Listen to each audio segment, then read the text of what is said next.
नमस्कार, मैं श्यामगिरी। आप देख रहे हैं टीवी टीएफडी इंडिया। टीवी टीएफडी इंडिया में आप सभी दर्शकों का स्वागत है। चंद्रबाबू नायडू मोदी के खिलाफ हो गए। मोदी का नहीं करेंगे बचाव, कैसे चलेगी सरकार, यह बात कही जा रही है। अब अगर यह बात है कि ठीक चंद्रबाबू नायडू मोदी के खिलाफ है, तो इस पर थोड़ा आकलन करें कि क्या वाकई चंद्रबाबू नायडू मोदी के खिलाफ हैं। बीते दिनों जो गतिविधियां रही या नरेंद्र मोदी को लेकर के चंद्रबाबू नायडू की जो बयानबाजियां रही, पिछले दिनों चंद्रबाबू नायडू जब दिल्ली आए तो नाराजगी तो उन्होंने जाहिर की। नाराजगी इस बात से जाहिर की कि मोदी सरकार उनके साथ लगातार वादा खिलाफी कर रही है। लेकिन वित्त मंत्री निर्मला सीतारमण से मुलाकात हुई, नितिन गडकरी से हुई, शिवराज सिंह चौहान एग्रीकल्चर मंत्री से भी हुई, रेल मंत्री से भी हुई और नितिन नवीन राष्ट्रीय कार्यकारी अध्यक्ष नए जो चुने गए उनसे भी हुई। अब ऐसे में चंद्रबाबू नायडू ने अपने मांगों का चिट्ठा उनको थमा दिया। वह चिट्ठा टोटल 1.5 लाख करोड़ रुपए का था, 1,50,000 करोड़ का था। अब ऐसे में जब जनवरी नया 2026 शुरू हो गया और अब दूसरे सप्ताह में प्रवेश करेगा नया साल शुरुआत का, तो चंद्रबाबू नायडू अब गंभीर होने लगे हैं क्योंकि 1 फरवरी ही डेडलाइन है। लेकिन इसे बड़ी ध्यान से समझने की जरूरत है कि अगर चंद्रबाबू नायडू की नाराजगी इस हद तक मोदी सरकार से बढ़ रही है, अब मोदी से नहीं, अब मोदी सरकार से भी, मोदी तो है ही जो है, लेकिन अब सरकार से भी जो नाराजगी बढ़ रही है या व्यवस्था से जो नाराजगी बढ़ रही है, अब चंद्रबाबू नायडू के ऊपर प्रेशर पार्टी का भी और जनता का भी, दोनों चीजें हो रही है। और पार्टी का जो प्रेशर है, इसलिए पार्टी का प्रेशर है क्योंकि जिस हालात में इस वक्त हैं चंद्रबाबू नायडू, 2019 में इन्हीं हालातों का फायदा उठा करके और वाईएसआर जगनमोहन रेड्डी की पार्टी ने बाजी मार ली थी और सत्ता में आ गई थी, तो चंद्रबाबू नायडू को सत्ता गंवाना पड़ा था। अब फिर उसी हालात में आकर के चंद्रबाबू नायडू की पार्टी खड़ी हो गई है आंध्र प्रदेश के अंदर। अब ऐसे में वाईएसआर जगनमोहन रेड्डी जो आंध्र प्रदेश के अंदर माहौल बनाने का प्रयास कर रहे हैं चंद्रबाबू नायडू के खिलाफ, वह यही कि चंद्रबाबू नायडू काम नहीं कर रहे हैं, सिर्फ फंसाते जा रहे हैं लोगों को। अब जो भी वादे, या समुद्री किसान के मामले पर हो या वक्फ बोर्ड कानून को लेकर के मुस्लिम वर्ग को हो, चाहे बाकी के समुदाय को हो, चाहे अमेरिका द्वारा जो झटके भारत को दिए गए उससे जो साउथ के लोगों को नुकसान हो रहा है, इन सब चीजों को लेकर के वाईएसआर जगनमोहन रेड्डी बड़ी एक्टिव हो गए हैं और लाजमी है कि विपक्ष के पास मौका है तो होगा। अब चंद्रबाबू नायडू यह जो चाहते हैं कि वो जो कार्य करने के लिए अपने मैनिफेस्टो में दे करके जनता से वादा किए थे, उन वादों को पूरा कर दे ताकि चुनाव में ललकार करके फिर वोट मांग पाएंगे। अब यह चीज करने के लिए मोदी सरकार के सपोर्ट की जरूरत है और मोदी सरकार कहती तो है लेकिन करती कुछ भी नहीं है। अब ऐसे में अगर चंद्रबाबू नायडू मोदी सरकार के साथ रहे तो फिर चंद्रबाबू नायडू के लिए आगे की राजनीति कर पाना मुश्किल होगा। ऐसे में चंद्रबाबू नायडू अब जिस सिचुएशन में आकर के हो गए कि अगर चंद्रबाबू नायडू नाराज हो रहे हैं तो ऐसे में सरकार कैसे चलेगी अगर मोदी के खिलाफ हो गए चंद्रबाबू नायडू तो। लेकिन मोदी सरकार को उखाड़ फेंकेंगे नायडू अगर मोदी से नाराज हो गए तो।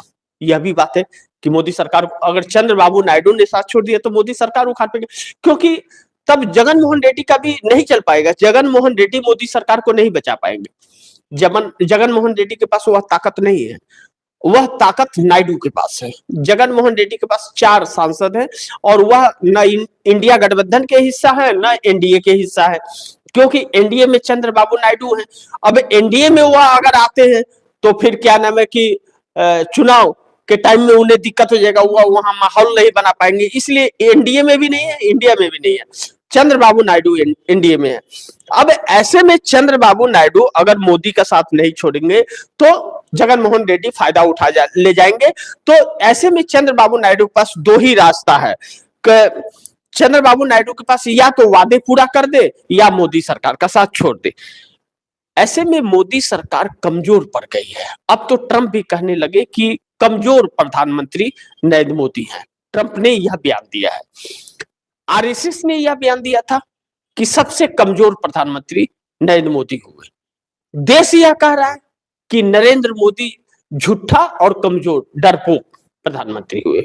विपक्ष कह रहा है सबसे कमजोर और डरपोक प्रधानमंत्री नरेंद्र मोदी है। देश का सबसे मुख्य विपक्षी पार्टी और सबसे ज्यादा सत्ता में रहने वाली पार्टी कांग्रेस का यह बयान, सबसे कमजोर और डरपोक प्रधानमंत्री नरेंद्र मोदी। अब ऐसे में कमजोर सरकार भी पड़ गई है और मोदी का अगर बचाव नहीं कर रहे चंद्रबाबू नायडू मोदी का बचाव नहीं करने किसी भी मुद्दे पर, चंद्रबाबू नायडू की पार्टी की तरफ से कोई भी बचाव के बयान नहीं आ रहे। चाहे चुनाव आयोग को लेकर के गतिविधियां हो, चंद्रबाबू नायडू उसके विरोध में है। उन्होंने साफ कहा कि मैं सपोर्ट नहीं करूंगा सरकार को, अमेरिका की नीतियों पर नहीं करूंगा। देश की जनता उनके खिलाफ आवाज उठा दे, वह कुछ भी सफाई नहीं देंगे। यानी कि इससे यह तो पता चल रहा है कि अब चंद्रबाबू नायडू और नरेंद्र मोदी में बहुत बात बिगड़ चुकी है, यह बात है। और अब चंद्रबाबू नायडू सिर्फ और सिर्फ 1 फरवरी का इंतजार कर रहे हैं। 1 फरवरी तक अगर इस सरकार ने फैसले नहीं लिए तो चंद्रबाबू नायडू को यह बजट दे या बजट ना दे, चंद्रबाबू नायडू साथ छोड़ने के लिए विवश हो जाएंगे। ऐसे हालात पैदा हो जा रहे हैं चंद्रबाबू नायडू के लिए कि नरेंद्र मोदी का साथ छोड़ना ही उनके पार्टी के लिए शुभ संकेत होगा। अगर नहीं छोड़े तो पार्टी को खत्म करने वाली नौबत आ जाएगी, पहली चीज। और दूसरी चीज, चंद्रबाबू नायडू ने 2018 में जो मोदी का साथ छोड़ा था, उस वक्त सिचुएशन अलग थी। उस वक्त छोड़ा था तो उस वक्त नरेंद्र मोदी के पास बहुमत का आंकड़ा था, लेकिन चंद्रबाबू नायडू को नुकसान पहुंचा गया। चंद्रबाबू नायडू ने इतना देर कर दिया कि अब चुनावी माहौल आ गया था, उस वक्त छोड़े तो जनता ने उनके ऊपर भरोसा नहीं किया चंद्रबाबू नायडू के ऊपर। और अब तो शुरुआत है, अभी 1.5 साल बीता है, तो इस वक्त अगर छोड़ेंगे तो जगन मोहन रेड्डी चंद्रबाबू नायडू को मात नहीं दे पाएंगे। यह आंध्रा से ही बहुत कुछ रिकवर कर लेंगे, फिर केंद्र सरकार को मजबूर होना पड़ेगा चंद्रबाबू नायडू के सामने। और हर केंद्र की सरकार राज्य की सरकारों को बजट क्यों पेश होता है? बजट जो पेश होता है राज्यों की सरकार के लिए भी बजट पेश होता है, इस राज्य को इतना, इस राज्य को इतना, इस राज्य को इतना। और दूसरी चीज, चंद्रबाबू नायडू का सहारा लेकर के गलत सलत कानून जो पास कर रही है यह सरकार, उससे भी सहयोगी दलों की जहां सरकारें हैं उन्हें नुकसान हो रहा है। अब ऐसे में सहयोगी दल 2 ही हैं, एक नीतीश कुमार, एक चंद्रबाबू नायडू, जो एनडीए की सरकार चला रहे हैं। आंध्रा वहां महाराष्ट्र में तो भाजपा की ही सरकार चल रही है, आसाम में भाजपा की ही चल रही है, तो मध्य प्रदेश में भाजपा की ही चल रही थी। एनडीए की सरकार ही कहां है? 2 ही जगह है, एक नीतीश कुमार संभाल रहे, एक चंद्रबाबू नायडू तो अपना खुद का ही सरकार चला रहे, उनके तो किसी के सहयोग की जरूरत नहीं है, 2/3 बहुमत है, लेकिन एनडीए के हिस्सा है। एक ही एनडीए की सरकार चल रही है, वह बिहार है, बाकी सब तो सिर्फ नाम का है। वह तो चंद्रबाबू नायडू चला रहे, महाराष्ट्र में भाजपा ही चला रही है, मध्य प्रदेश में भाजपा ही चला रही है, आसाम में भाजपा ही चला रही है, तो एनडीए कहां है? एनडीए कहीं नहीं है। सिर्फ एक बिहार की सरकार एनडीए गठबंधन की है कि नीतीश भी है, मांझी भी है, कुशवाहा भी है, उसमें चिराग पासवान भी है, बाकी तो दिल्ली की एनडीए सरकार है। तो ऐसे में नरेंद्र मोदी सभी को धोखा दे रहे हैं और धोखा देते देते इतना धोखा देने लगे कि पूरा धोखेबाज ही बन गए। यानी कि वादा खिलाफी, इनकी बातों पर भरोसा नहीं। या कह रहे हैं बीमार है तो मत बर्दाश्त कीजिए, सुनिए, आप विश्वास मत कीजिए कि बीमार है, झूठ, ड्रामाबाजी। यह ड्रामा लोगों के सामने अब आ गया है। अब यह ड्रामा जब लोगों के सामने आ गया तो यह इन लोगों को उल्टा पड़ गया है। उल्टा पड़ गया क्योंकि इन लोगों के बहुरूपिया कितना रूप बदलता है सब लोगों को पता चल गया। तो अब चंद्रबाबू नायडू वही पता चल गया। तो चंद्रबाबू नायडू कि नाराजगी अगर इसी तरह से रही तो मोदी सरकार को उखाड़ फेंकेगी, इसमें कोई शक नहीं है, किसी भी तरह का कोई शक नहीं है। और नरेंद्र मोदी का कमजोर पड़ना यह हमारे देश के लिए भी हानिकारक है और इसका फायदा ट्रंप भरपूर उठा रहा है और ट्रंप हमारे देश को बेइज्जत कर रहा है। अब सबसे बड़ी चीज, ट्रंप हमारे देश को बेइज्जत कर रहा है और नरेंद्र मोदी बेइज्जत करवा रहे हैं। तो ऐसा प्रधानमंत्री क्यों कि जो हमारे देश को बेइज्जत करवा रहा है, तो ऐसे प्रधानमंत्री को उखाड़ कर फेंक देना वह बेहतर है। फिर अच्छी बात है, क्यों ऐसे प्रधानमंत्री को उखाड़ के फेंको, क्यों इसको लेकर के देश बोझ लेकर के चलेगा, ऐसा जिसके न कोई कर्म हो, न चरित्र हो, न तो कोई बात का जुबान का कोई वजन हो, तो वैसे व्यक्ति को क्यों लेके चलेगा यह देश।